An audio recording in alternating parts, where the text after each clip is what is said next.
Alrighty, let's try this again. Okay, I'm gonna try to, might talk a little bit faster than usual, see if we can get this done kind of quickly, or quicker than the last one. Anyways, we're just gonna start fresh again, and we're gonna go create a biped, or systems menu, biped. Pull this menu up so you can see the height, and we're gonna go and drag somebody out to an average height, 72 inches or so. You know, whatever size, you know, your characters are gonna be in your fortress, just so you get an estimation of the size of environment you need to make. Okay, so then we're gonna go and just resize, you know, just move this out a little bit, and go to the geometry panel, and go ahead and what we should do first is select this whole biped right here and group them so it's not multiple objects. It's just one object. Let's unhide all. Just choose unhide all. Just right click on somewhere and choose unhide all and select all, then group. Okay, just group. Alright, just way you don't have it, you know, when you go to delete the guy, you can delete all his parts and stuff, all the hidden stuff too. Okay, so it's just one group now. Alright, so now we did that. Go ahead and create a plane, drag a plane out, just a standard size. We're going to get rid of the grid. I'm just going to left click of this and get rid of grid so we don't see that. Going to go to rendering, material editor, or just hit M on the keyboard, move this into place. And I'm going to grab the first slot, click on the diffuse button, bitmap, and I'm just going to go to where I saved my ground. Okay, and this is my ground thing I made, that's the one I made in Photoshop. What you need to do when you make these, the best thing to do to make this work right is to map it out and, you know, in Paintbrush, create all your borders. Make sure all your borders connect. Okay, make sure they all connect with each other, because if they don't, it's not going to work right. So connect all your borders together. I'm going to show you another image real quick, which is this one. This is used also in this tutorial on how to do it. All my borders connect, everything. This way when I go to use my paint bucket to fill in all the areas, I don't have to worry about bleed over into anything else. Okay, so just make sure that's important.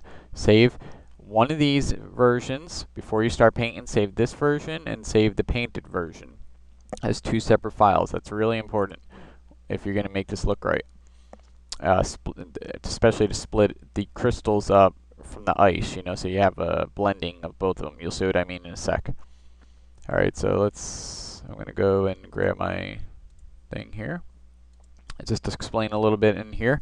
When you create these are all the icebergs here. Here's the lower level, the stairs. All these white things, I created just random, you know, shapes. These are all my main crystals, okay, the main crystals that are going to go up. When you do all these, you want all your crystals to be white, pure white, and all your icebergs to be a little less than white. This way your crystals are the highest point. Okay, this one's not too bad. This one's white and it interferes with them, but I'll show you what all that means in a sec too. But try to make sure if you have any of these bigger ones, just make sure they're away from the crystals. But really, make it easier on yourself. Just make this a little less white and have your crystals be white. This way they'll be higher and easier to select when we go to use the displacement on them. Okay, so just make random crystals, as many as you want. These are just the starting point though. In the end, we're going to be able to select all these crystals and clone them and make multiple other crystals and spread them out further. But I like, you know, your main crystals would want to be there. Okay, so that. And now we're going to, while we have the plane selected, we're going to assign the material. And then choose this button to show the map. Alright, now we get to look at it. And we get to, let's maximize the viewport. We'll minimize this, maximize the viewport. Now we know for a character size, this is going to be too small. Alright, so let's go ahead and make the map bigger.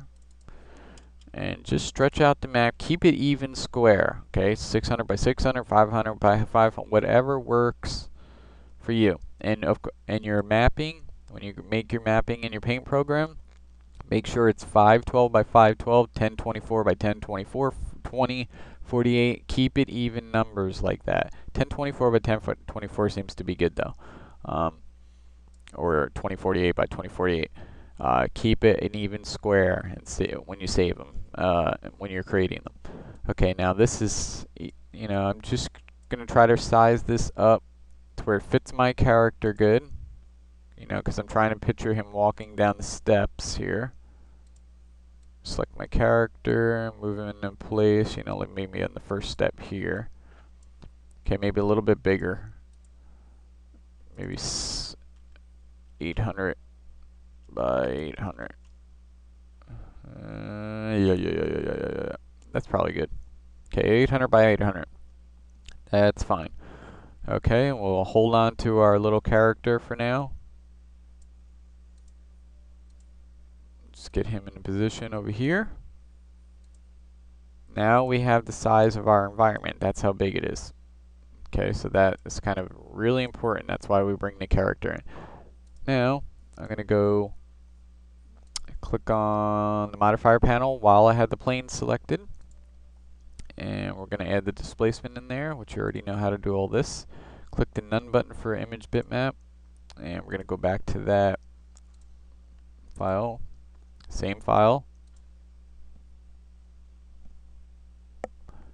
And we can go ahead and add a strength, up just to get it up like that. And then we go back to our plane and we start adding segments. Start at 200 by 200. This will vary depending on your texture, the shapes and everything.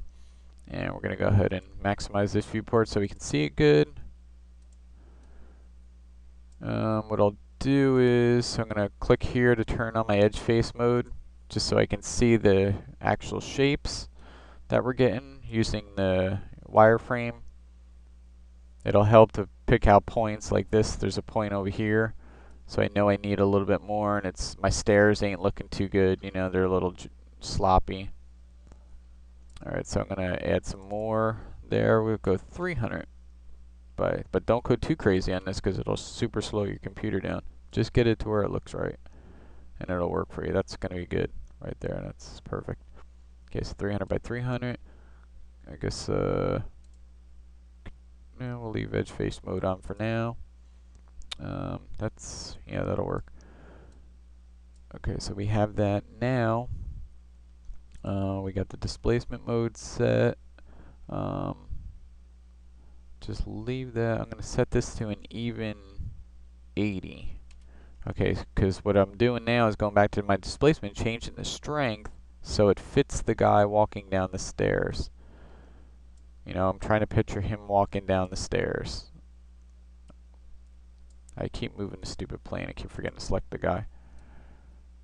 Okay, so you kind of want it, to make sure you can picture this guy walking down the steps, like if it's too small or something. Then go higher, go higher. But I think 80 is good.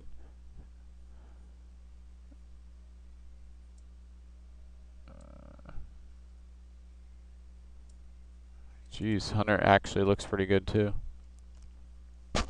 No, that's too much. The top step there is too much, so I'll set it back at 80. Okay, so it's 80 by 80. And that's pretty much all that point was, just to do that. Alright, good. Now we can go ahead and delete the character. Now we just need our mesh in there. Okay, so that's all, we got that all set. Look at it from a couple views, everything looks good. Alright, so now, what I want to do is go to, let me get my left viewport over here, and I'm going to highlight my plane. We're going to go to edit mesh. What we should do is once we get that displacement set, I'm going to go ahead and collapse 2. So I'm going to right click on the displacement and choose collapse, left click on collapse 2 and click yes. Okay, it'll collapse it to an edit mesh. You won't be able to make any more adjustments to it. You just want to get it